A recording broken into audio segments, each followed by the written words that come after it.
கொலைக்கு அரசு எப்படி பொறுப்பு ஏங்க வெக்கமா இல்ல? நான் சொல்றேன், ரகுபதி கொஞ்சம் கூட வெக்கமா இல்ல? நான் சொல்றேன், ஒரு ஒரு சட்ட அமைச்சர், ஒரு முதலமைச்சர் தான் வந்து நாட்டில் என்ன நடக்குது தெரியாம இருக்காரு. அவருக்கு என்ன நடக்குதுன்னு தெரியல. ஒரு சட்ட அமைச்சர் கூட அப்படிதான் வந்து ஒரு பொம்மையா ஒரு மூலமலைங்க இருக்காரா? ஏங்க இன்டெலிஜென்ஸ் என்ன பண்ணுது? இன்டெலிஜென்ஸ் வந்து ஒரு பெட்டிஷன் ஒரு போலீஸ் ஸ்டேஷன்ல கொடுக்குறாங்க. இந்த மாதிரி இந்த எனக்கு வந்து இன்னாரால ஏ போய் பியால எனக்கு பிரச்சனை வருன்றாரு. அப்போ இது வந்து முன்னுரிமை இருக்கலாம்.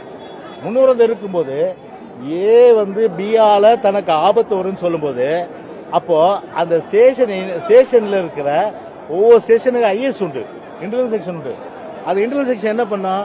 அப்போ பி அலர்ட் பண்ணோம், இந்த மாதிரி உங்களுக்கு வந்து ஆபத்து இருக்கு, நீங்க வந்து போலீஸ் ப்ரொடெக்ஷன் கேளுங்க.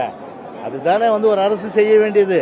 சும்மா வந்து பாத்தீங்கன்னா ஒரு தனிப்பட்ட விரோதம் சொல்லிட்டு போயிட்டு அப்புறம் நீங்க எதுக்கு, அப்புறம் நீங்க ஆட்சியில் எதுக்கு, நீங்க ஆட்சி விட்டு போயிடுங்க. தனிப்பட்ட விரோதம் எல்லாம் வந்து பாத்தீங்கன்னா